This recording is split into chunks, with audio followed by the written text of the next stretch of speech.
नमस्कार दोस्तों, आज हम चैप्टर 4 में पढ़ने वाले हैं हमारा second point, research on businesses और stocks. As stated above, investing is taking part ownership in business. A commitment should be made only after adequate research has established the viability of the business proportions and the attractiveness of the price at which it is available. While the objective of analysis is primarily to determine which business is to buy and at what price, there are two basic approaches to the subject: fundamental analysis and technical analysis. जैसे कि हमने 4.1 जो हमारा topic था उसमें हमने पढ़ा था कि इन्वेस्टिंग क्या है, उसकी डेफिनेशन के बारे में पढ़ा था और एक इन्वेस्टिंग में कौन कौन से एलिमेंट्स होना ज़रूरी हैं और कौन कौन से फैक्टर्स को हमें ध्यान में रखना है। तो यहाँ पे ये बताया गया है कि जब भी आप किसी सिक्योरिटी में इन्वेस्टमेंट कर रहे हैं तो वहाँ पर सबसे पहले ज़रूरी है कि आप एक प्रॉपर रिसर्च कर लें और उस सिक्योरिटी के बारे में अच्छे से जान लें। अब बात आती है कि जो रिसर्च है वो हम कैसे करेंगे, तो उसके यहाँ पर दो अप्रोचेस हैं। पहला हमारा है फंडामेंटल एनालिसिस और दूसरा हमारा टेक्निकल एनालिसिस। तो ये दोनों ही मेथड अलग अलग अप्रोचेस के हिसाब से हम यूज़ करते हैं। अगर आपको लॉन्ग टर्म के लिए किसी सिक्योरिटी में इन्वेस्टमेंट करनी है तो उसके लिए है फंडामेंटल एनालिसिस। अगर आपको किसी सिक्योरिटी में शॉर्ट टर्म के लिए इन्वेस्टमेंट करनी है या फिर आप ट्रेडिंग करना चाहते हैं तो उसके लिए सबसे बेस्ट अप्रोच है टेक्निकल एनालिसिस। ठीक है, तो सबसे पहले हम बात करेंगे यहाँ पर फंडामेंटल एनालिसिस की। Fundamental analysis: theoretically the fair value of a bond or an equity share is the sum of the discounted value of the expected future cash flows. The valuation is similar in a bond because the cash flows are predefined and at a given point in a time. Equity earnings are not predefined, and equity is a perpetual investment with no preset maturity date. The focus in equity valuation is on the future earnings and the estimates of growth in earnings. तो सबसे पहले यहाँ पे ये बताया गया है कि जब भी हम कोई रिसर्च करते हैं तो वहाँ पर हमें एक बेंचमार्क की ज़रूरत है। यानी कि अगर मान लीजिए आप इक्विटी में इन्वेस्टमेंट करना चाहते हैं, ठीक है, तो वहाँ पे पहले आपको ये जानना ज़रूरी है कि आपको कितना रिटर्न चाहिए। जैसे कि अगर आप किसी इक्विटी में इन्वेस्ट करते हैं और वहाँ पर आपको 8% रिटर्न मिल रहा है, लेकिन आपको ये पता है कि इक्विटी में जो रिस्क फैक्टर होता है वो बहुत ही ज़्यादा होता है। लेकिन अगर हम कंपेयर करें गवर्नमेंट बॉन्ड की तो वहाँ पर आपको गवर्नमेंट बॉन्ड में 8% का इंटरेस्ट रेट मिलता है, जो कि वहाँ पर बिल्कुल ही सेफ होता है। ठीक है, तो बेसिक सी चीज़ ये है कि आप ये चाहते हैं कि इक्विटी से आपको ज़्यादा रिटर्न मिले, क्योंकि अगर आपको इक्विटी से भी 8% रिटर्न मिल रहा है और जबकि वहाँ पे जो आपका रिस्क है वो बहुत ही ज़्यादा है, तो इससे बढ़िया ये है कि आप अपना पैसा आप गवर्नमेंट बॉन्ड में लगा सकते हैं। तो जब भी हम रिसर्च करते हैं तो वहाँ पर हम अपनी रिसर्च को यानी कि अपनी इन्वेस्टमेंट को कंपेयर करते हैं बॉन्ड के साथ। क्योंकि अगर हम बात करें बॉन्ड की तो वहाँ पर आपको ऑलरेडी पता है कि वहाँ पर आपको 8% इंटरेस्ट मिलेगा, जो कि प्री डिफाइंड है। तो वहाँ पर आप पहले पता कर सकते हैं कि अगर मैं अपना पैसा यहाँ पे लगाता हूँ तो एक पर्टिकुलर टाइम पीरियड के बाद मुझे इतना रिटर्न मिलेगा। तो उस चीज़ को आपको कंपेयर करना है आपकी जो इक्विटी में इन्वेस्टमेंट है उससे। अगर हम बात करें इक्विटी की तो इक्विटी में क्या है कि जो हमारा रिटर्न है वो फिक्स नहीं है। ठीक है, और नंबर 2, यहाँ पर आपकी कोई मैच्योरिटी डेट नहीं है कि हाँ कि आपको इस पर्टिकुलर पीरियड के बाद आपका जो इन्वेस्टमेंट है आपको इतना उस पर रिटर्न मिलेगा। तो आपको जो रिसर्च करनी है वो अच्छे से करनी है, जो उसकी वैल्यूएशन है उस इक्विटी की वो आपको पता करना है। ठीक है, और आपको ये भी जानना है कि फ्यूचर में वो कितनी अर्निंग आपको दे सकती है। नेक्स्ट है हमारा fundamental analysis maintain that market में misprice securities in the short run, but in the long run prices would merge with the securities fair value और intrinsic value। तो इसका मतलब यह है कि जो सिक्योरिटी मार्केट है वो हो सकता है कि आपको शॉर्ट टर्म में वो आपको धोखा दे। मतलब जो सिक्योरिटी का प्राइस है वो हो सकता है वो ओवर वैल्यूड है या फिर अंडर वैल्यूड है। तो वहाँ पर आपको उसका जो एग्जैक्ट प्राइस है वो आपको पता करना ज़रूरी है।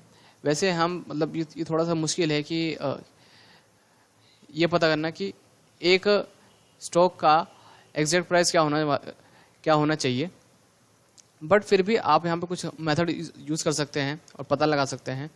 और अगर आप अपना पैसा लॉन्ग टर्म के लिए अगर आप उस सिक्योरिटी में इन्वेस्ट करते हैं तो वहाँ पर आपको एक अच्छा खासा रिटर्न मिल सकता है।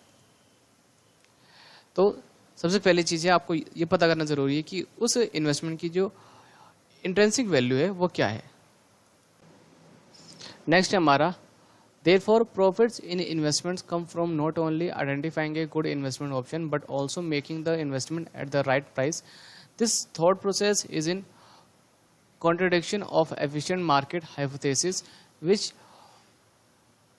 propagates that share prices incorporate and reflect all relevant information. Fundamental analysis considers both qualitative and quantitative dimensions of a business.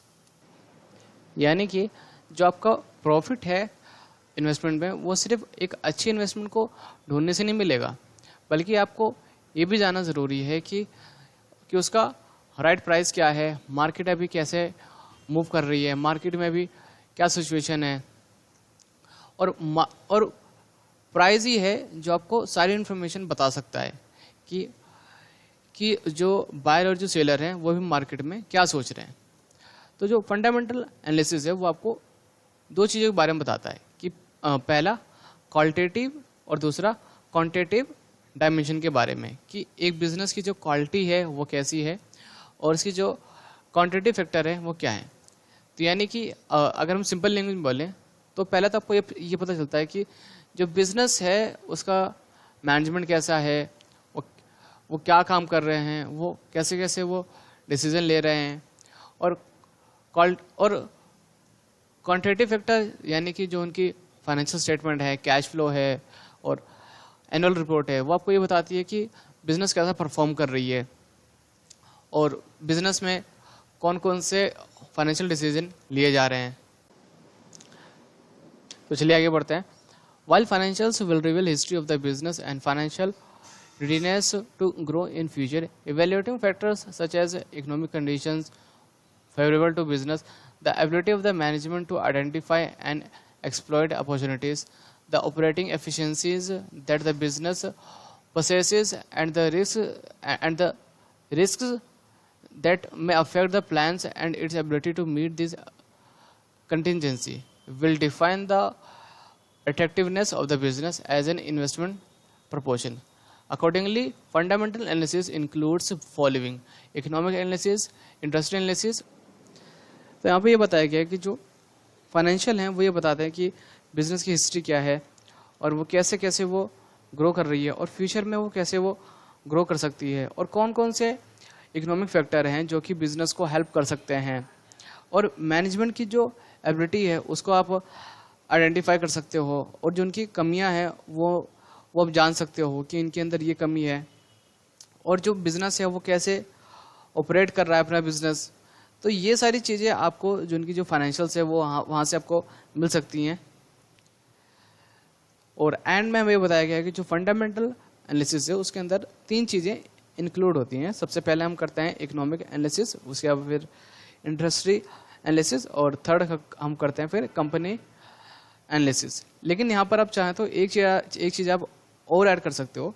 देखिए, कंपनी एनालिसिस आप जब भी करेंगे तो वहाँ पर आपको दो चीज़ करना ज़रूरी है। पहला कि कंपनी की जो फाइनेंशियल स्टेटमेंट है उन पर तो आपको नज़र मारनी है, और एक चीज़ और, जो कंपनी की जो मैनेजमेंट है वो कैसा है, मतलब वो ईमानदार है या नहीं, और वो कौन कौन सी एक्टिविटी कर रहे हैं, और उस कंपनी के जो एम्प्लॉयज़ हैं वो कंपनी के जो मैनेजमेंट हैं उनसे खुश हैं या फिर नहीं। तो ये सारी चीज़ें आपको पता करना बहुत ज़रूरी है।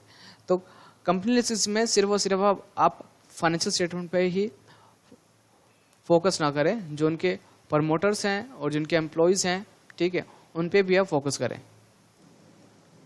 तो चलिए आगे बढ़ते हैं। फंडामेंटल एनालिसिस में B triggered by changing macroeconomic factors both international and national such as GDP growth rates, inflation, interest rates, exchange rates, productivity, prices of commodities, regulatory aspects of the others. This can lead to an analysis of their impact on different industries and then to research the best businesses in the industry. This is called top-down approach to fundamental research. For example, the regulatory uncertainty regarding spectrum auction in the telecom sector in India would trigger a relook at the industry's prospectus and तो सबसे पहले यहाँ पे बताया गया कि जो fundamental analysis है उसकी शुरुआत आप कर सकते हैं माइक्रो इकोनॉमिक फैक्टर से, यानी कि कौन कौन से माइक्रो इकोनॉमिक फैक्टर हैं जो कि उस बिज़नेस को इम्पैक्ट कर रहे हैं या फिर उस पर्टिकुलर इंडस्ट्री को कैसे इम्पैक्ट कर रहे हैं। अब यहाँ पे जो माइक्रो इकोनॉमिक है, अब उसके अंदर आप इंटरनेशनल और नेशनल आप दोनों चीज़ों को आप ले सकते हैं, जैसे कि जीडीपी ग्रोथ रेट क्या है, इन्फ्लेशन रेट क्या चल रहा है, interest rates, exchange rates, productivity और कमोडिटी के प्राइसेस क्या हो रहे हैं, और जो रेगुलेटरी है वो कैसे बिहेव कर रही है। तो इन सारी चीज़ों पे आप ध्यान दे सकते हैं। अब यहाँ पर हम बात करते हैं अप्रोचेस की। अगर मान लीजिए आप किसी कंपनी का आप रिसर्च आप स्टार्ट करना चाहते हैं और आप क्या कर रहे हैं, उस कंपनी की जो इंडस्ट्री है आप उससे स्टार्टिंग करते हैं, ठीक है। तो उस चीज़ को हम बोलते हैं टॉप डाउन अप्रोच। यानी जब भी आप किसी बिजनेस के बारे में आप रिसर्च करना चाहते हैं, लेकिन आप पहले उस बिजनेस के बारे में रिसर्च ना करके उस बिजनेस की जो इंडस्ट्री है, अगर आप अपनी रिसर्च आप उससे स्टार्ट करते हैं तो उसे हम बोलते हैं टॉप डाउन अप्रोच। तो इस चीज़ को आप थोड़ा ध्यान रखिएगा। तो इसका मतलब ये है कि सबसे पहले आपने क्या करा, आपने इंडस्ट्री पे थोड़ा फोकस करा कि ओवरऑल जो इंडस्ट्री है वो कैसा परफॉर्म कर रही है। फिर आपने कंपेयर करा कि उस इंडस्ट्री में वो जो कंपनी है, यानी जिस कंपनी की आप रिसर्च करना चाहते हो, वो कंपनी कैसा परफॉर्म कर रही है, ठीक है। तो इस चीज़ को हम बोलते हैं टॉप डाउन अप्रोच। वैसे आमतौर पे टॉप डाउन अप्रोच जो है वो बेस्ट होती है स्टार्टअप्स के लिए। अगर आप किसी स्टार्टअप की अगर आप रिसर्च कर रहे हैं तो उसके लिए आप ये टॉप डाउन अप्रोच आप यूज़ कर सकते हैं। बाकी अगर आप किसी पब्लिक कंपनी की अगर आप रिसर्च कर रहे हैं तो उसके लिए आप इस अप्रोच को फॉलो ना करें। तो चलिए आगे बढ़ते हैं। आगे है हमारा however sometimes analysis is triggered by some news or piece of information on some company which may move to industry analysis and then economic analysis to see whether broad industry and economic parameters favor the company. This is called bottom-up approach to fundamental research. Indeed, sometimes bottom-up analysis focus purely on dynamics of the business and industry with a little or no attention to the economic factors such as their focus remains on buying and holding fundamentally strong businesses which would probably do well across the economic cycles such as from pharmaceuticals, consumer goods and other such businesses. तो मान लीजिए आप एक company की research करना start करते हैं। आपने सबसे पहले जो इकोनॉमिक्स फैक्टर्स हैं आपने वो देखें कि वो कंपनी को फेवर कर रहे हैं या फिर नहीं, और वो अगर फेवर कर रहे हैं तो फिर वो कैसे कैसे उस पर इम्पैक्ट डाल रहे हैं। और फिर उसके बाद आपने उस कंपनी की जो इंडस्ट्री है आपने उस पर नज़र मारी, ठीक है। तो यहाँ पर क्या होता है, यहाँ पे थोड़ा उल्टा होता है। यहाँ पे पहले हम कंपनी के बारे में रिसर्च करते हैं, फिर उसके बाद उसकी जो इंडस्ट्री है फिर हम वो देखते हैं। तो इस टाइप की जो अप्रोच है उसे हम बोलते हैं बॉटम अप अप्रोच। तो यहाँ पे क्या होता है कि यहाँ पर हमारा पूरा फोकस होता है उस बिजनेस पे और उस बिजनेस से रिलेटेड उसकी इंडस्ट्री पे। यहाँ पर हम जो इकोनॉमिक फैक्टर्स होते हैं उनको हम इग्नोर करते हैं, ठीक है। मतलब पूरी तरीके से नहीं, बस थोड़ा बहुत। तो मान लीजिए आप किसी एक कंज्यूमर गुड्स की एक कंपनी की रिसर्च कर रहे हैं, तो उसके लिए सबसे बेस्ट अप्रोच है बॉटम अप अप्रोच। तो चलिए आगे बढ़ते हैं। हमारा नेक्स्ट टॉपिक हमारा टेक्निकल एनालिसिस।